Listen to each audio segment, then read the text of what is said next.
Assalamualaikum warahmatullahi wabarakatuh.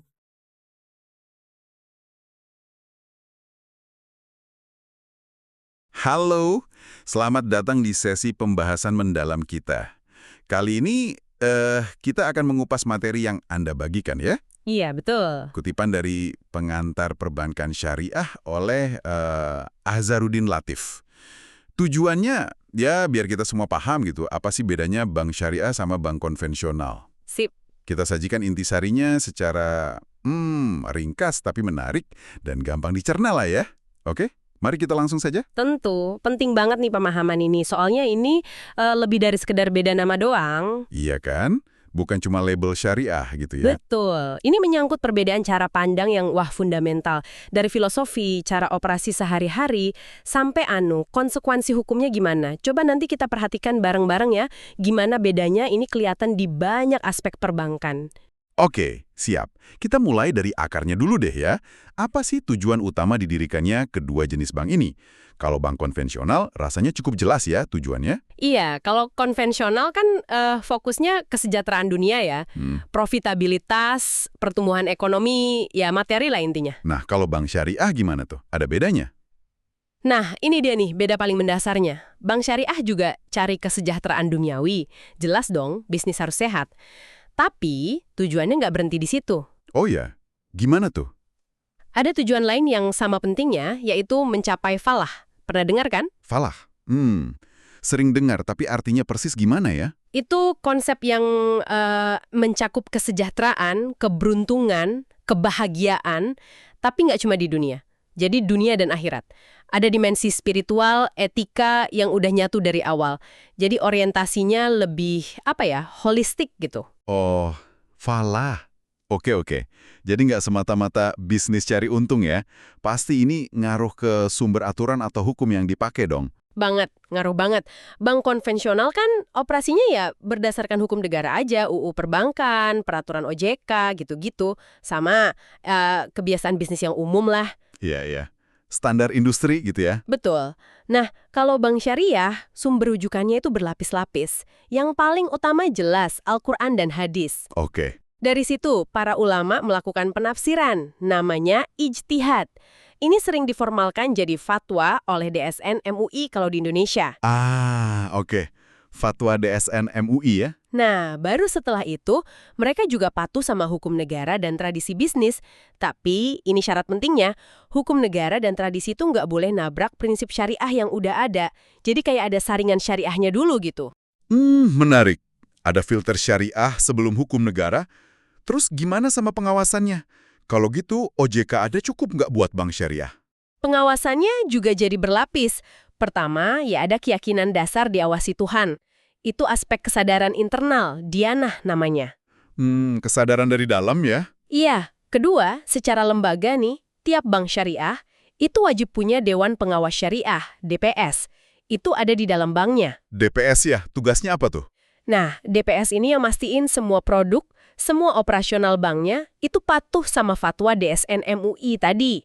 Terus yang ketiga, ya sama kayak bank konvensional, diawasi juga sama regulator negara, OJK misalnya, buat ngecek kepatuhan aturan perbankan nasional sama kesehatan banknya. Wah, jadi ada pengawasan syariah internal dari DPS plus pengawasan regulator kayak OJK ya? Double check gitu ya? Bisa dibilang gitu.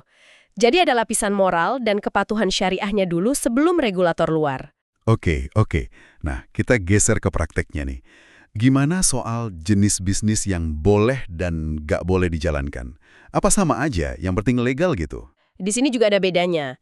Bank konvensional kan bisa masuk ke semua bisnis yang legal menurut hukum negara yang lazimlah di dunia usaha. Iya, asal nggak melanggar hukum ya. Betul, kalau bank syariah selain harus legal dan nggak bertentangan syariah, ada syarat lagi. Bisnis yang dibiayai atau dijalankan itu harus halal. Halal, oke, itu jelas ya. Ya, dan juga toyib. Nah, ini nih. Toyib, artinya apa tuh? Toyib itu artinya baik, berkualitas, bermanfaat, nggak merusak lingkungan atau sosial. Jadi bisa aja sesuatu itu legal secara hukum negara, tapi kalau dianggap nggak toyib atau ada unsur haramnya, ya bank syariah nggak akan biayain. Oh, oke. Jadi ada saringan halal dan toyib. Ini pasti ujung-ujungnya ada larangan spesifik dalam bisnis syariah ya? Kalau di konvensional kan larangannya lebih ke yang formal kayak pencucian uang, pendanaan teroris gitu. Apa aja larangan utama di syariah? Tepat sekali. Ada beberapa larangan fundamental yang jadi ciri khas bank syariah. Yang paling sering didengar pasti larangan riba. Riba ya, bunga kan itu?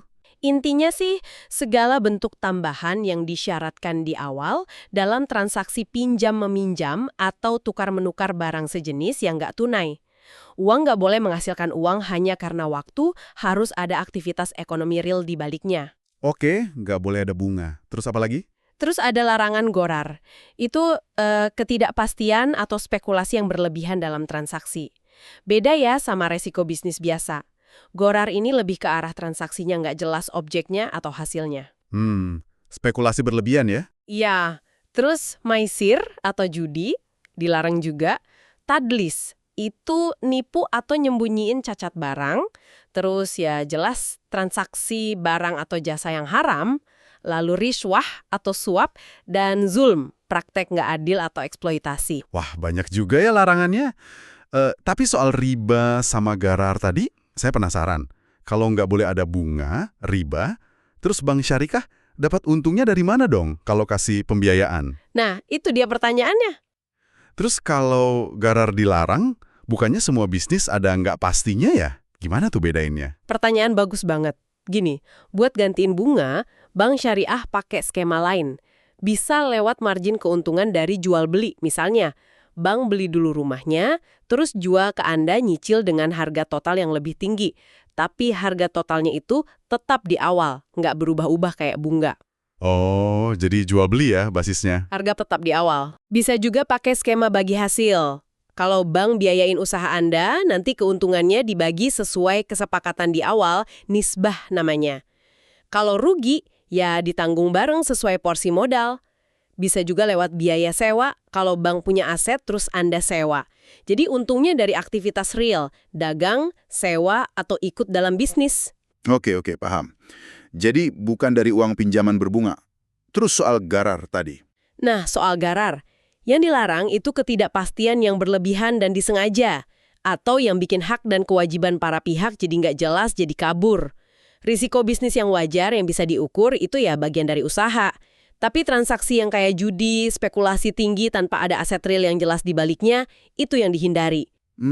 Jadi bukan semua ketidakpastian dilarang ya, tapi yang berlebihan dan spekulatif banget. Oke deh, ini pasti bikin jenis perjanjian atau akad yang dipakai juga jadi beda banget kan? Justru karena nggak pakai bunga itu, bank syariah jadi punya menu akad yang lebih banyak. Disesuaikan sama tujuan transaksinya apa. Contohnya gimana tuh? Kalau Anda butuhnya barang, ya mungkin pakainya akad jual beli. Ada murabahah, itu jual beli dengan margin untung di depan tadi. Ada istisna, kalau Anda pesen barang khusus untuk dibuatkan. Oke, murabahah, istisna. Kalau butuhnya jasa atau manfaat aset, bisa pakai akad sewa atau ijarah. Ada juga jenis ijarah yang ujungnya barangnya jadi milik Anda, namanya ijarah muntahiyah bitamlik. Oh, sewa beli gitu ya? Mirip lah konsepnya. Terus kalau buat modal usaha, nah ini ada skema bagi hasil. Ada mudharabah, itu Anda yang ngelola usaha, bank yang kasih modal. Ada musyarakah, Anda sama bank sama-sama store modal, resiko dan hasil dibagi bareng. Mudharabah, musyarakah, oke. Iklan wakalah. Nah, jenis akad inilah yang nanti nentuin hubungan hukumnya gimana, hak kewajibannya apa aja antara Anda sama bank. Wah, berarti hubungan hukum antara nasabah dan bank bisa jadi macam-macam ya? Nggak melulu jadi debitur sama kreditur kayak di bank konvensional dong. Tepat sekali. Kalau di konvensional kan dominan hubungannya ya peminjam debitur dan pemberi pinjaman kreditur. Atau ya penyedia jasa sama pengguna jasa. Iya kan, utang piutang pokoknya. Nah, di syariah bisa jadi kayak gitu juga sih. Misalnya di akad jual beli nyicil tadi. Anda pembeli yang ngutang, bank jadi penjual. Tapi di skema bagi hasil hubungannya beda lagi. Bisa jadi mitra, syarik namanya. Mitra, jadi setara gitu. Iya, bisa jadi Anda pengelola usahanya, bank penyandang dananya, mudharabah, atau Anda berdua sama-sama jadi mitra bisnis yang setor modal, musyarakah. Implikasinya gede loh ini, risikonya jadi ditanggung bareng, nggak cuma di Anda sebagai nasabah.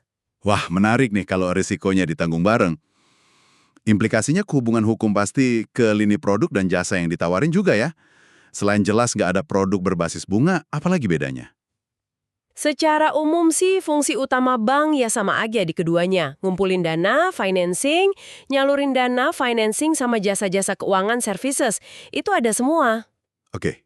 Tapi bank syariah punya satu fungsi tambahan yang eksplisit disebut, yaitu fungsi sosial. Fungsi sosial, maksudnya gimana? Ini seringnya kelihatan dalam pengelolaan dana ziswaf, tahu kan? Zakat, infak, sedekah, wakaf. Nah, bank syariah sering jadi tempat masyarakat nitipin dana sosial ini buat disalurin ke yang berhak. Oh, jadi kayak amil zakat gitu ya, tapi versi bank. Bisa dibilang begitu, salah satu perannya. Kadang juga ada produk pembiayaan sosial yang nggak pakai imbalan sama sekali. Namanya Qardul Hasan, pinjaman kebajikan gitu. Jadi memang ada mandat buat kontribusi sosial yang nempel di model bisnisnya. Oke. Jadi ada nilai plus di aspek sosialnya ya. Kita udah lihat nih bedanya di filosofi, aturan main, sampai produknya. Sekarang gimana kalau amit-amit nih, terjadi masalah atau sengketa? Cara penyelesaian sengketanya beda juga nggak? Ada perbedaan di janur hukumnya nih. Ya, keduanya pasti ngutamain musyawarah dulu lah ya. Itu paling penting. Iya, damai dulu ya. Betul. Tapi kalau musyawarah gagal, nasabah bank konvensional biasanya opsinya ke arbitrase umum, kayak BANI gitu, atau langsung ke pengadilan negeri atau pengadilan niaga. Oke, pengadilan negeri niaga. Loh, kalau sengketa sama bank syariah, opsinya bisa ke arbitrase syariah, ada lembaganya sendiri, atau yang paling utama sekarang, lewat jalur peradilan agama. Loh, peradilan agama? Bukannya itu buat urusan nikah cerai waris ya? Dulu iya, tapi sejak ada UU khusus tentang perbankan syariah dan ekonomi syariah, pengadilan agama sekarang punya wewenang buat nangani sengketa ekonomi syariah. Jadi, gedung pengadilannya bisa beda nih kalau sengketa sama bank syariah. Wah, baru tahu saya. Peradilan agama ya, ini menarik nih.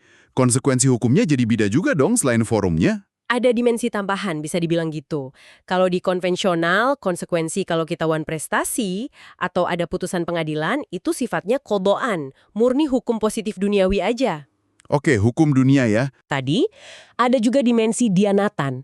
Ini soal pertanggungjawaban kita di hadapan Tuhan, terkait kepatuhan kita sama prinsip syariah. Jadi ada aspek moral, spiritual yang ikut bermain. Jadi ada pertanggungjawaban dunia dan akhirat gitu ya. Terus, soal denda keterlambatan gimana? Kan tadi katanya nggak boleh bunga. Berarti kalau telat bayar cicilan aman aja gitu, nggak kena apa-apa.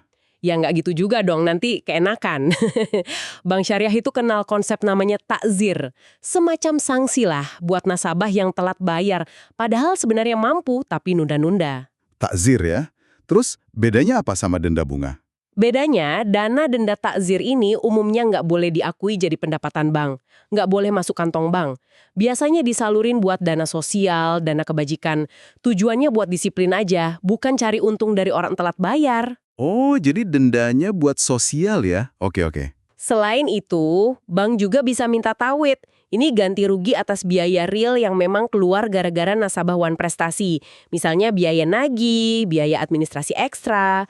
Jadi konsekuensi tetap ada, tapi mekanisme sama tujuan dendanya itu beda sama bunga telat bayar di konvensional. Sip. Paham sekarang soal denda. Terus gimana soal jaminan atau agunan? Ada perlakuan khusus nggak di bank syariah? Nah, ini juga detail nih. Perlakuan jaminan di bank syariah itu lebih rinci, tergantung akad dasarnya apa. Beda sama konvensional yang jaminannya biasanya nge-cover pokok plus bunga kan? Iya, biasanya gitu. Di syariah dibedain. Kalau akadnya basisnya utang, kayak jual beli cicilan tadi murabahah, jaminannya bisa mencakup pokok utang sama margin keuntungan yang udah disepakati di awal. Oke, untuk yang basis utang. Tapi kalau akadnya basisnya kemitraan atau bagi hasil, mudharabah atau musyarakah, jaminannya itu biasanya cuma buat mastiin nasabahnya nggak lalai atau nggak curang. Nilainya pun seringkali terbatas pada pokok modal yang dikasih bank aja. Oh, jadi cuma buat jaga-jaga kalau ada fraud gitu ya? Bukan buat nutupin potensi kerugian bisnisnya? Bukan buat nutupin kerugian bisnis wajar, karena kan risikonya dibagi. Prinsipnya, bank nggak ngambil untung dari jaminan itu sendiri. Dan kepemilikan aset jaminannya pun pada dasarnya tetap punya nasabah, nggak langsung pindah tangan. Oke, jadi perlakuan jaminan pun kena pengaruh jenis akadnya ya? Detail banget ya. Satu lagi nih yang sering ditanya. Gimana kalau pembiayaan macet? Ada beda nggak cara restrukturisasinya? Ada satu beda kunci nih soal restrukturisasi.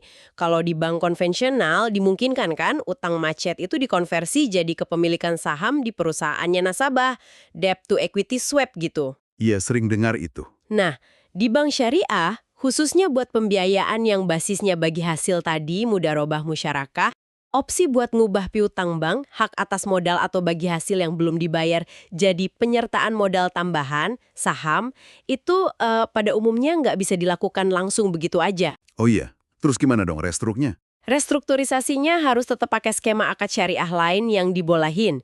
Misalnya dijadwal ulang atau syaratnya diubah dikit, tapi nggak bisa serta-merta ngubah status piutang bagi hasil jadi tambahan modal. Harus hati-hati biar nggak melanggar prinsip syariahnya. Wah, ternyata bedanya dalam banget ya. Sampai ke cara nanganin kredit macet pun beda. Bisa kita rangkum cepat nggak nih poin-poin kuncinya biar lebih nempel? Boleh, boleh. Jadi, kalau ditarik benang merahnya ya, perbedaan utamanya itu ada di pertama, tujuan. Konvensional ngejar profit dunia, syariah ngejar falah, dunia akhirat. Oke, tujuan. Dunia versus falah. Kedua, sumber aturan. Konvensional patokannya hukum positif dan kebiasaan.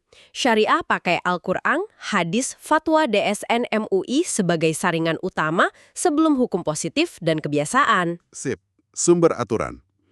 Hukum positif versus filter syariah. Ketiga, mekanisme inti. Konvensional itu basisnya bunga, interest-based. Syariah anti-riba, pakainya skema jual-beli, sewa atau bagi hasil, asset-based, dan risk-sharing. Mekanisme, bunga versus jual-beli sewa bagi hasil.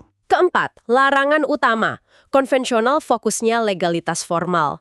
Syariah ada larangan spesifik soal etika, kayak riba, gharar, maisir. Larangan, legalitas versus riba, gharar, maisir, dan lain-lain. Kelima, hubungan nasabah bank.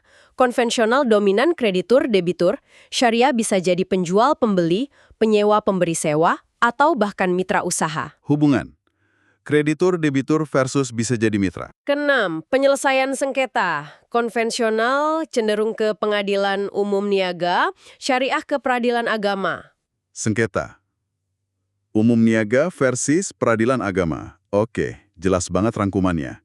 Jadi kesimpulannya bukan cuma soal bank tanpa bunga aja ya, tapi ini benar-benar sistem yang punya logika dan prinsip yang beda secara fundamental. Tepat sekali. Ini sebenarnya cerminan pandangan yang beda tentang gimana sih aktivitas ekonomi dan keuangan itu seharusnya jalan. Ada usaha buat nyelarasin sama nilai etika dan spiritualitas. Nah, setelah dengerin semua ini nih buat Anda yang menyimak, ada nggak sih aspek perbedaan yang paling bikin Anda, oh gitu toh? Atau malah jadi penasaran pengen tahu lebih jauh?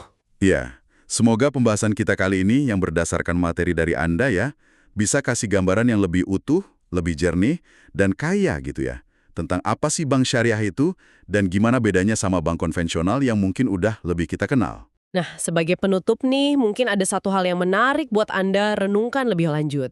Coba pikirkan deh, dengan model bisnis yang beda banget ini, terutama soal nggak adanya bunga, terus penekanan dibagi hasil, sama transaksi yang harus ada aset realnya di bank syariah, kira-kira gimana ya kedua sistem ini, syariah dan konvensional, ngerespon atau punya ketahanan yang beda pas ngedepin guncangan atau krisis ekonomi? Pertanyaan bagus tuh. Apakah model syariah yang risikonya dibagi-bagi dan nempel ke aset real itu nawarin stabilitas yang beda dibanding model konvensional?